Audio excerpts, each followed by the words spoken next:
Opoku Prempe dodo na abon nsamrane se na po won na ebo mampanya be de His Excellency Dr. Mahmoud Baumia echidom ewa afia ba ye ba betu yi mama NPP amanyoku wakwa akopie mu ewo achim wanchi ane ne mpotemo ewa akwati ampeso aso do kopie honom no wode atodwa se wo hwe NPP echitafo ewo honom se de se omode nkabo mu ni asomdwe eye adwuma owogidie mapa se afia ba no eyade a NPP bedi nkunim ewo ho wo se aba yeto ye atwam no esan se ne mpapa mu bi wo montamunta o mantimi ani nkunim na so hwede ekoyi a wogidi ye se nkabo mu no ede nkunimdie ebeba kabo mu o se de o kabo ni akotuma Dr. Mahmoud Baumia onu na ni ko fo de dey eni bi da Ghana ha consistency Midday. So we catch yourself as the president here. And you have a to Baba Jabal. Baba Yabal was the meaning. Baba Yabal, I do not know who you had went to be a fashion Yamaha. Then you're supposed to be in the M to Ababa. Okobe Pia or Rukoba, Kania, Ensio, Kakwaya, Beboa. It's in the Papa the April, and you will be from 7 December. You control any Krabopani Wagano. And I control any Afayapani Wagana ho. You control Ghana for the year 2 said him. You control Baba Obia. You didn't be a new I fear way and Sasa Yedi and Wabro. It is here near Wabro. Na except at a same with Yawa Kaka away and Nimno.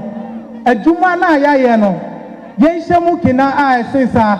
Na ye making sure say the onjin to Musa Obeto Abanama Dr. Mahmoud Baumia wajiatum the onusu yin to Musa Obeto Abanama NS Yakumino wajiatum na minister sana ya regional chairman esha ye bono afia we nkunimdie kasia no koma NPP a Eastern Region Victory Party no ye de ba Akotia constituency ama ye nyina ya je ani sonko sese constituency mu ha Enkabomu na abano enye nipa bebre de ebi so kekansam efa me amase ho said ye baya mi bi befu na masa kwatena fie na nyo sai na nso esense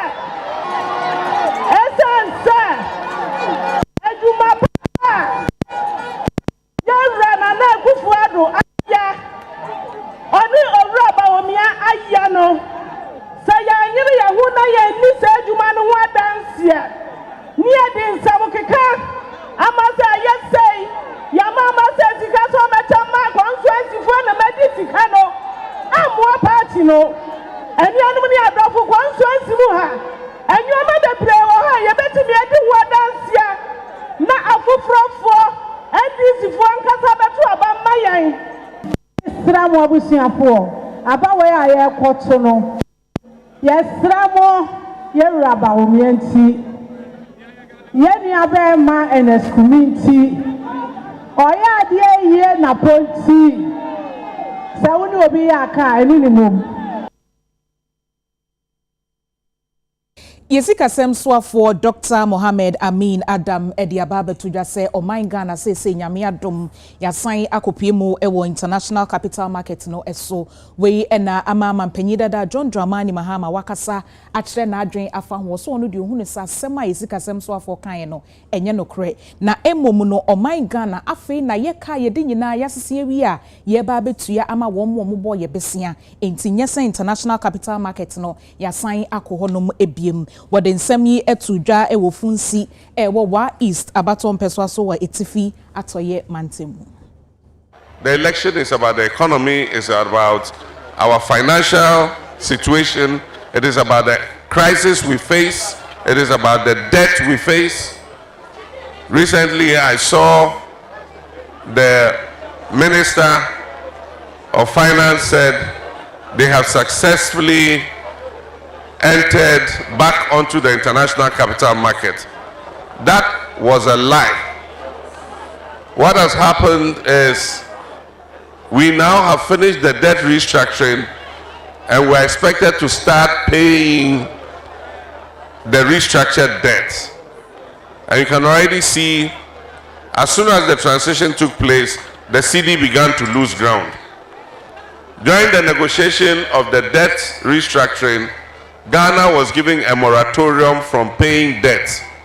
So even as our cedi was moving from 14 to 15 to 16 to 17, we were not servicing any debt. And so even in a situation where we are not servicing debt, the cedi continues to lose value to the dollar and other international currencies. That is the situation in which MPP has plunged this country. And that is why they must go into opposition. That is why the elephant must go into the bush, so that NDC can come back and repair the mess that they have created.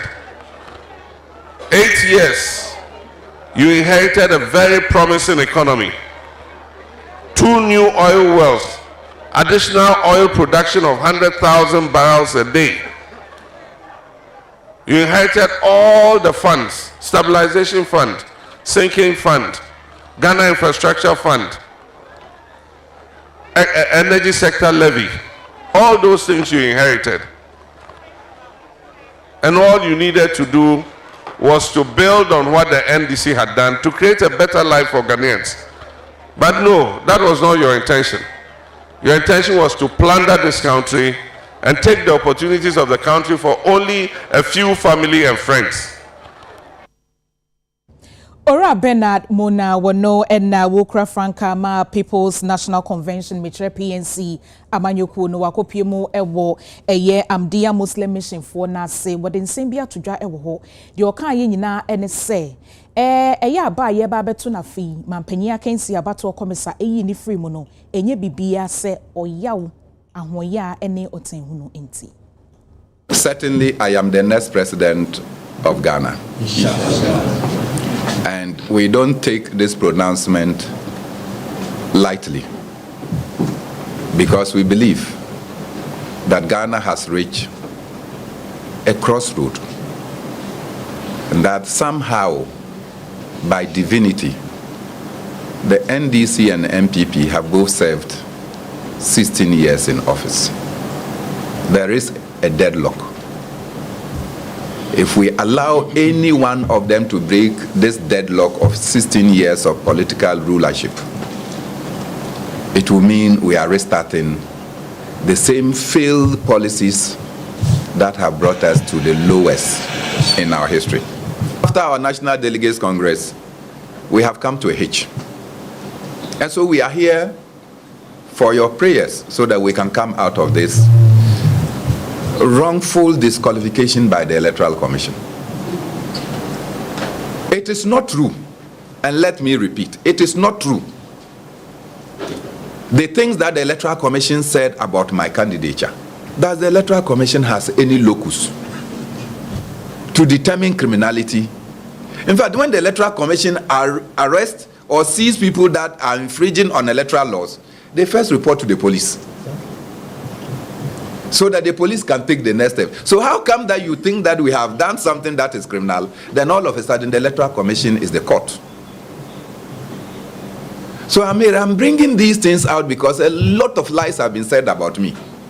If the Electoral Commission doesn't like the fact that I will be the next president to bring about these lucid policies of a language that is ours, of every Ghanaian being born into wealth, and many other sound policies that we want to bring so that we'll be able to break our country from these two political parties that has messed us up, they should say so than to be peddling the kind of falsehood about my candidature.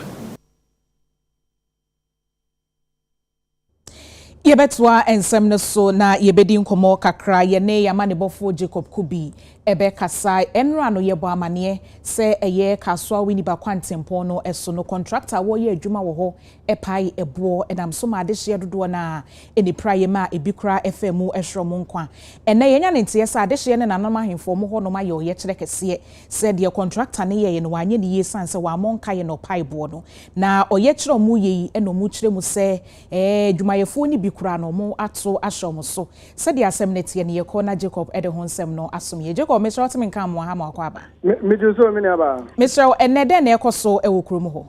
Yo, and I send out the country to Muno Safe and the tear. We will bring more Buduburam. I know what a Yaguma is, and Ra, and I told check a steer at all Adisia, a Wahamusi. Now, Coban and Sano, Adisia, a Wahasi, a moon, for be a free moon, and one of Madame for a pre planning Kahuno, or Mubufu Yepa, Etisi Kroma. Now, I'm more a China for any one of me a Dumano, at the Afeso. Now, so now, Bro Moko Muhammad, Dudane Ghanaian. Now, so I'm ranking the Bomodi, Mamunsaka, Ebimu, and Momodi or more a command, a year on him pa or a year Buduburam, my friend, and I could do it or Tosum, you know, and I'm a year China for a copy more, a homo. Now, brother Moko more honor or stressing a pressure no air pana, not annoying. And the Abantia also add that a year Mebonano, a year Buduburam has also the HF, Adudon, you know, friend Adolf, or also stressing a corner. Now, on no pano on to me pata into a police for a police for no be boy. Send a bear. Almost bro a China for nothing sooner. Then I'm right and I and say, Mudi Jabba to or machines in the mono, a tubeka, and Ramudio say, yo, I'm a police for the good Krumwa and Yas and Kuma, or Mutumi bought a year side of Padre Nuhuna Ebine. Now, that day. Una addition here and so almost year or yes, drink a free a yabi mopa a bono, alcohol a police station, almost police station, Omba and here, no more than 2 and in some of my trouble or Moncrata, no more than an enemy, and an anonymous and say, oh, Davy.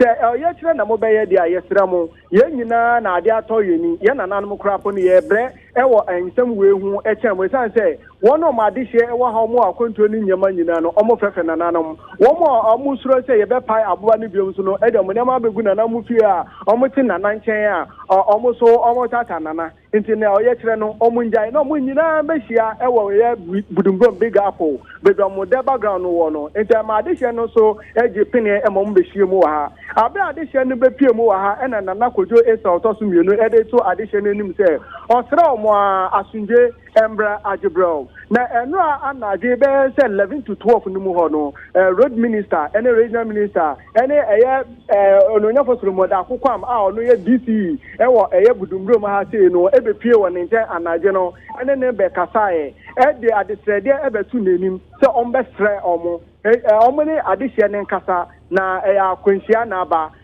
the esi no enye sa aban se aban ase eni na nawi omatu anamo ede aba enti na najire mu epa addition ni nyina echo so asunje embra efi na echi no na ye ni okasa mrema no branch no sutie epa gomo fete o mankrado ono also ejire mu eni branch no kasa no say hey attention mu nyina obia wa ugbefu wa udi sika sha ubebi udi bia sha ubebi say bia uchi China ni o uchi we o ukobo na emra ebe so omu ewo mu say atontema aba amankrofo ahwe omonkwa na eno enkyere say famra sha wunsem na kwana kopra obi na sisi ase na abei na nanom ene aban be transe na omo akasa na abira asem ni nyira ko wie ya nka ye ba be pon na ya assembly man ti debi me wa asem kan nananom say oh una we assembly man wa ha say utumi kasa na say oh nananom asem no eba ye no na ye wa omo assembly meeting wa assembly hall mo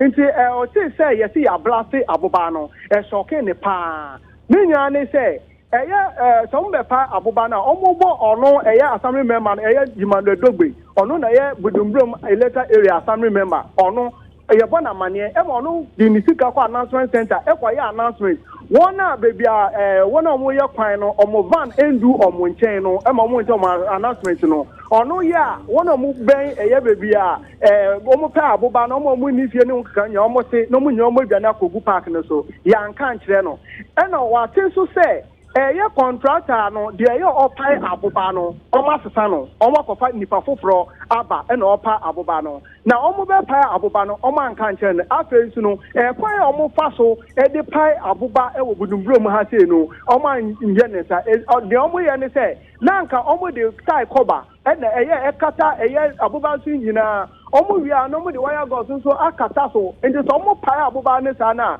peja size no any wires ni nyina akosoro ansa na beba fom no se be spread kwa e yakitwe bi na spread but essence of for contractor foforo onu enim fan se na aboba ne hunsam ntie ni ntino ma eno na di oye ne ne e di aba ntino e wo so bo bi a yemfambo ora hakma onu eye nadmo director e wo eye Buduburam ha ti abro okasa asem no na nadmo director no ote ha o man ti so odi ti si fom esunkwa yo Jacob na contractor ne me no ka say contractor no odi ne ho akenwura mo hwehwe na bebi o mu hu no ene na de hye ne kire mu say enimani wi ya o mo nchi contractor no esan say onam no so na eye asonye sem say aba enti enfoni a etwagui Jacob Mr. Otemenka yeah me so enfoni a etwagui ye hu ne say China de hye bi wutum say said na tade na ehye na je so nso ye adwuma wo kwan ne so obidi aba aboni trim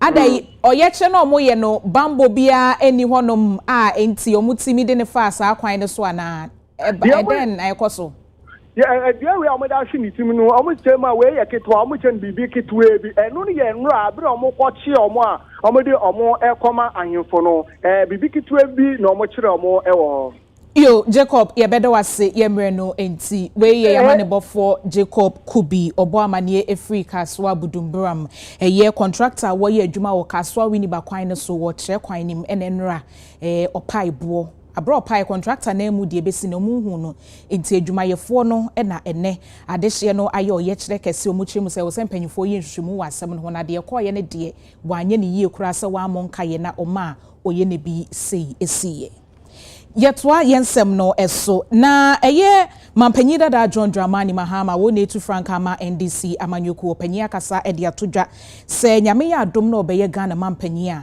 kwaten ho adwuma obesan akenya mu biem esan se okire mu asese adwuma na kofom kane na wo honom no na eboa ma emabunu enya adwuma yenso so ohunu se MPP aban ba ye kwaten adwuma na kofom papa oba obema nani akoho. And I used to come here with my father. The Tumu January, cotton January was working. People were growing cotton. And the January was producing cotton for the Japan textiles mill. And people were earning money. And so I said one of the things we want to do is to revive the cotton industry and cotton farming here in the area, the Sisala East and Sisala West areas.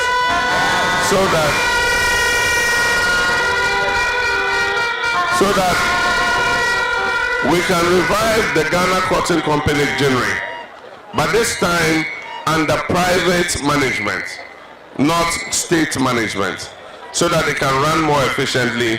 It can provide employment to the young people here in Tumu to be able to work and also earn an income. If you look all over the country, almost all the modern markets have been built by NDC. Almost all the modern markets you will see in this country were built by NDC. But there are many more markets that are in a deplorable condition.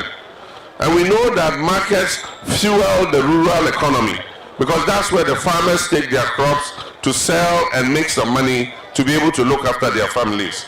So in the new NDC manifesto, we have what we call the Market Enhancement Program. It means that in every district like Sisala East, we will develop one market properly so that it will be the major market for everybody to come and exchange their goods and services and be able to make money for themselves.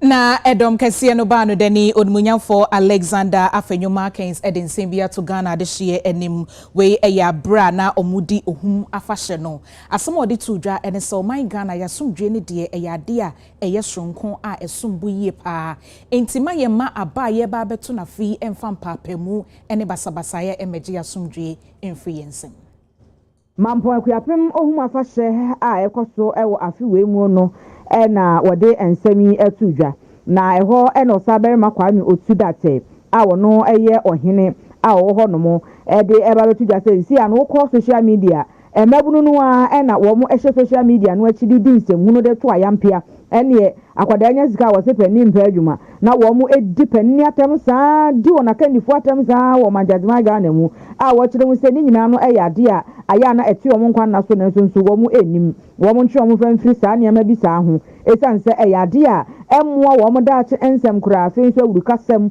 wo mo ntwe wo mfamfiri mu esan se aya na mpempi no ano ɛto wo man na somdwe ensɛm ase ne ebambo ensɛm ase wo mo enhwɛ so mena mo mo sa so aboa mo man na somdwe ensɛm adanda nyina ekura yɛn no ya mo embo ho ban yie na etimi so amoman no atuma konkan ye afi ye abato wafi mesre woni obi iya no nanti asiri mu anyen tokwa o Facebook TikTok enyo man ukokan wasem wo Facebook no wanka ni ya utimi nya asemu ukokan asem wo TikTok wanka ni ya utimi nya asemu na yedibi ayese obi asem opanyina asem yebeka no Facebook yebeka nanim yebedi na tem yebeka de emfata for opanyina ho enyo bia no wakana asemu ogua wakana asema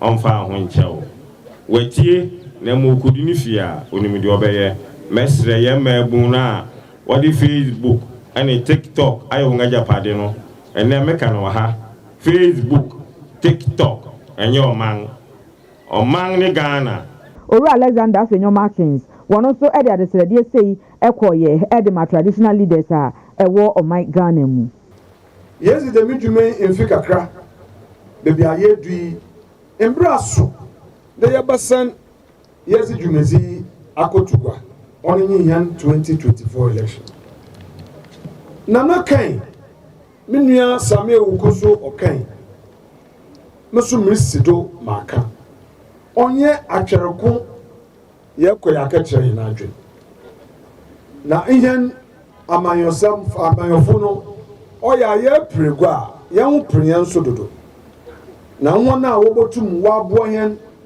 na yen su beni bi onyen yes botutu ye onye nana no. There must always be a restraining force to direct us, the political class. Our democracy, though still young and evolving, has made remarkable strides. It has been nurtured by the collective will of the Ghanaian people who believe in the power of their voice and the strength. Mami Phyllis na call you wono and now kopiemo ewo ewutu senya Easter wo premier bedwafia konya wo ama NDC amanyoko woni edwadifo nkabomu ko trade union ede ahia ede ato omanim se abra na NDC aban ewo so no omoye mpuntunyuma bebre ewo ewutu senya East ho ebi mother and child hospital of Anko district court akwanya hodo nyino musiesi na so MPP aban ba yeyi omo aka echi mpuntu mu ntobesre se afia ba no montuma NDC. You want 2024. Na ikayeba haseno. Ikawasa yaje canopies meboa. Ni edisi hase ni aya program. But a son said, your papa, the visionary leader, the next president of the Republic of Ghana, His Excellency John Dramani Mahama, a year overhead the Emaya, and now yet yaje inframapa, and you students. Our Ghana Institute of Journalism. Around 2008, me post school 9 p.m. na me birthday kashwa. Between me and 3 a.m.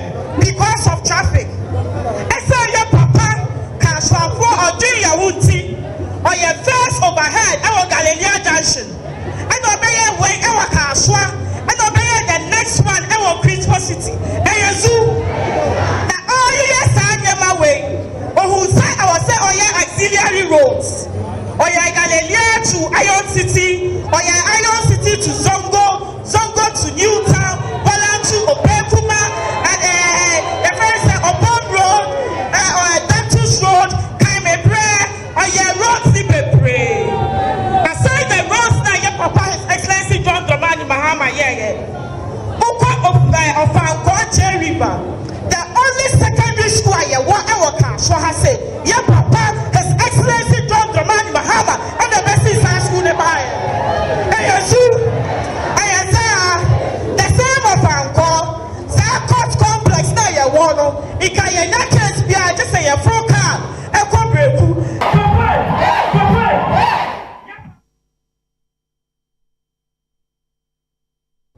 Ora Duncan Amwa wono ena ye panyi a wotrotro Emma Chamber of Petroleum Consumers Mitre Kopek no panyi ede atudwa se enche bia Kopek ene National Petroleum Authority afi Ghana Standards Authority eba be kambom na womo ye fango ho adwumafo stations ahodo a aye omode omonsa ekeka fuel pumps no ebu ho na ode ne nsa akeka enti ebu fango ne broso anase embu emane ndru de wose edru wose saade no etia emra pan to say some mo na ba besi fom na wo mo yesa no ma hye ama emra ene omo edi.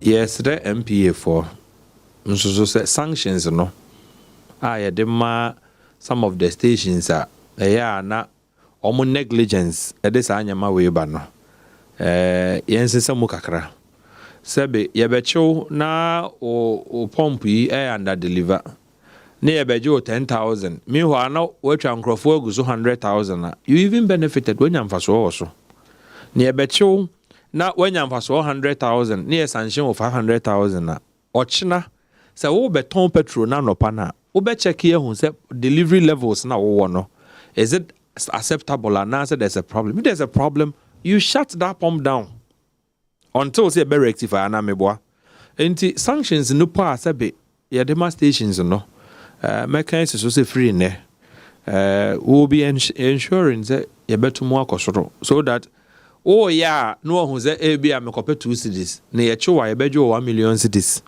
enti emfaso obi e ni so ba kope 2 cedis no aboka 1 million enti ombejan na eya na empredodo no weekends omohwe na standards board na MPF wompanyimfo no kofia na dealers yi bi ehye station ni bi na omo chinchim afidie ebi o nso omo nhye den chinchim no kre afidie no aiza woka obetimi aspake na nopaye adwuma de ko adwuma mu anwumra wo spake o so wonko biu enti machines ni bitimi more function but whatever it is no enti na your station manager wote ho yetua woka no you should be the first to notice if machine be air under deliver and as over deliver. It is a what one who na customers a babeto. Me 2,000 I was say me car nema me 2,000 manya half. Check mommy I'll check it and so on. Opinion there's no excuse for the station. Because na ye juma anka was away ye ehwe. Enti so o man hwe na station manager so onko ye na juma no te ho. Na pump no be a mechanical fault be under deliver na over deliver. Near bechewa we'll find that station and find new heavy. Sebe ya ochina no so also sorry anopa na wo hwa wo sorry abehwe. Konkoda na won nwene say oh is working. Ye bu e banti. Ye sisi customers and ye sisi omo. Ye ni beko sansem we so pa.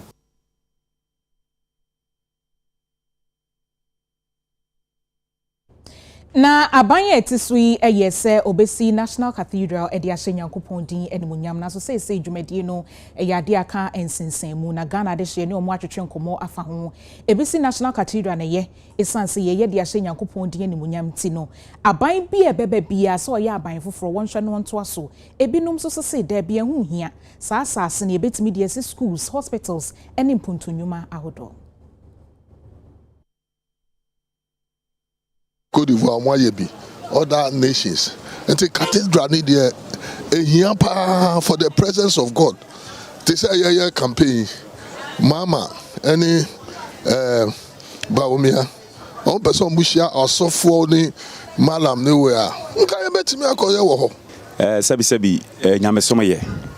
Yes, ye best see baby. Now ye dia so nyame because no boy. But me share sebi ehun hia say on see cathedral because already you sorry oh yes so nyame oh your baby yes some the foundation no o metimi di on stop it to for another purpose. I don't see any problem or anything wrong with building a cathedral or a place of worship for God, because almost started judges for fear any or other offices for this purpose. Personally, I don't see anything wrong with what they wanted to do, but funds, how they mobilize and use the funds, allocation of the fund, that's the problem for most of us, the Ghanaians. So the motive is good, but allocation funds, they are not appropriately used. And a problem. Anka eye. Say nyamisum de yadepa. But one, baby na anko mu sinu no. Eda na mabubu no amanfa so bi amaso. Two, Muslim fo si omo mosque e wo ka okudi. Omo anfa o man ni sika. Ena de siye. Enti sanko man penya ba se osi National Cathedral. Onu noko Israel e ko shebo e wo nili war of Israel. Se me be si cathedral man yankopon. Enti anka osia eyasempa but ehun yan se ankodi oman sika ebesi se wohwa enti na asofo mpanyifo bi na wo board no so no omunyina fi board no so tu otumfo esi palace bi wo Kumasi minim se mu UTV fo mo na mo call rounds minim se mahu dia wo sini 100 wanje obi asika se o mampanyi wa hyebo se oba sika tridra echire no wudi oman sika ni na eye so oman sika no anka betumi asi school e betumi aye hospital but se no wudi akoye swimming pool na ato wa maye swimming pool no so aye yusu enti anka me de cathedral de hunya but allocation na baby ode asi no enye efuto kakra me wo mu ni se mesre yempanifo a omudi anim omne ato aba ma wo mo se omo ye bibia ometemamfo no ehu ni ewom amodo a ye de be hyemu no ye na omo ya amaye sebe na na do ho ni nko antimi kotraka ji dra asodem ho Ghana fo na be ko kura ni esi na traka shidra na eboa manipa esesa free abrabobon ni bia na nka wom but emi se omo de koye politics enu nti na ama na be do sei ntimi de me nsu se aban bia obeba bia no anka ban kro no ometo aso na wonsi National Cathedral no.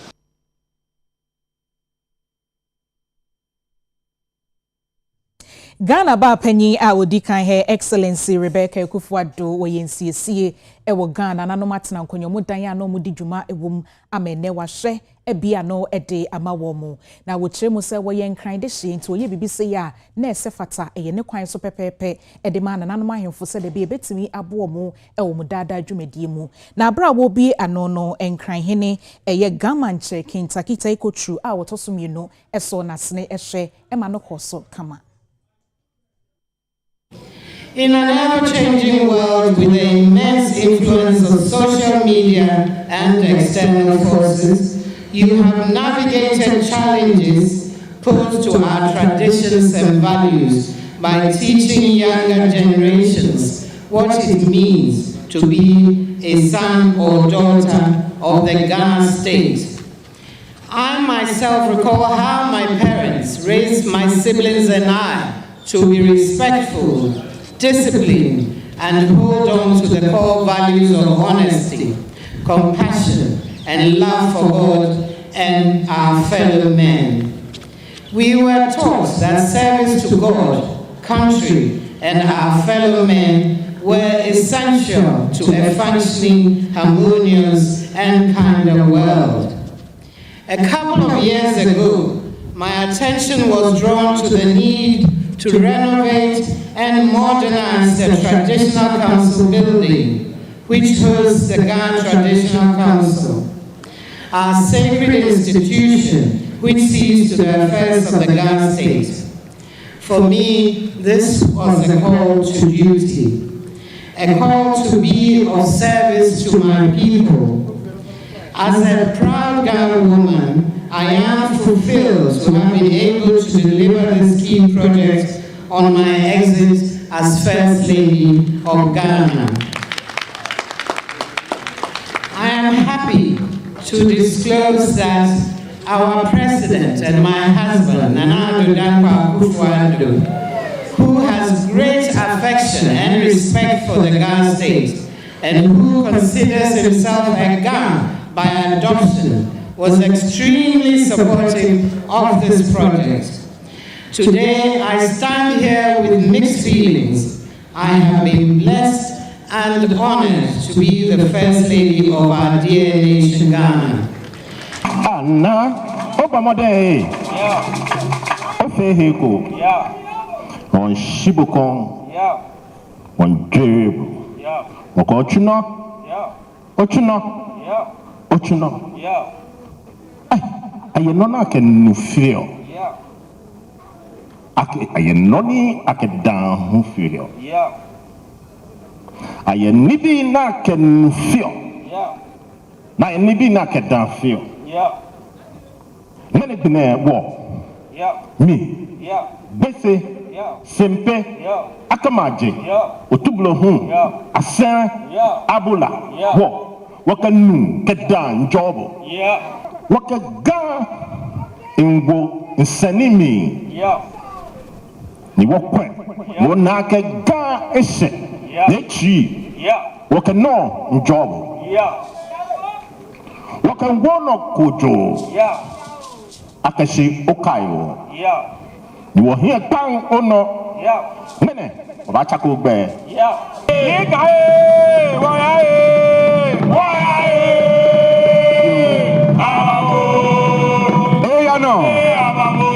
Akaleta no skome. Akaleta no sienyo.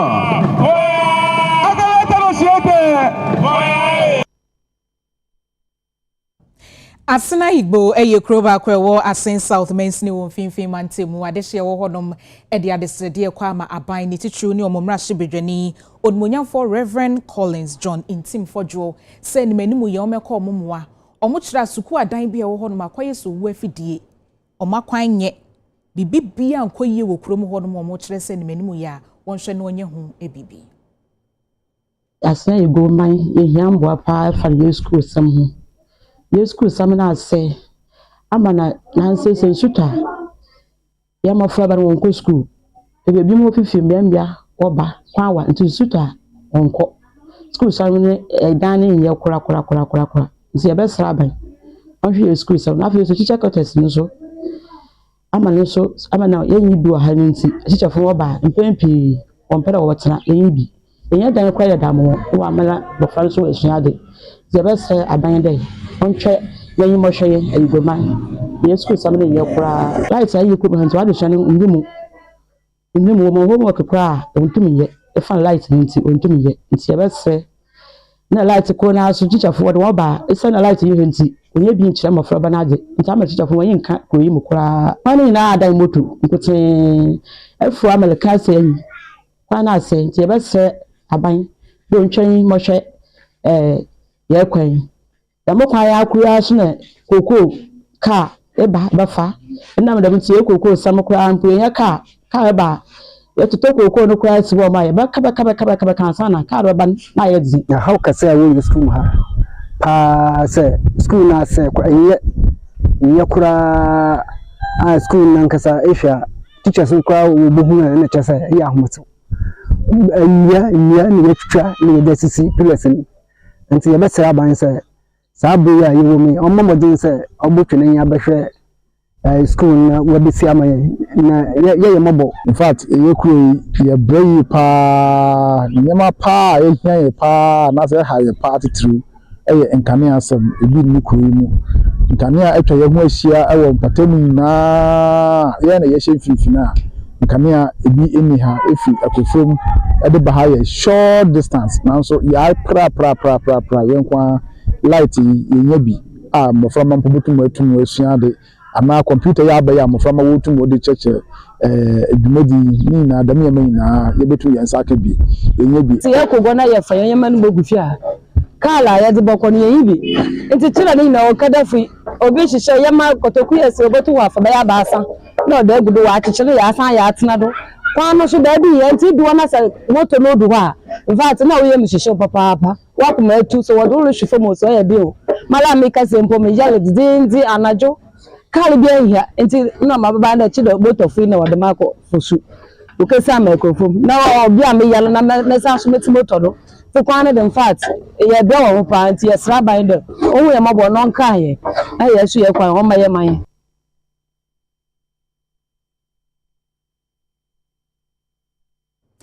Enra hosema esiye ewo Buduburam eye kaswa wini bakwantempo no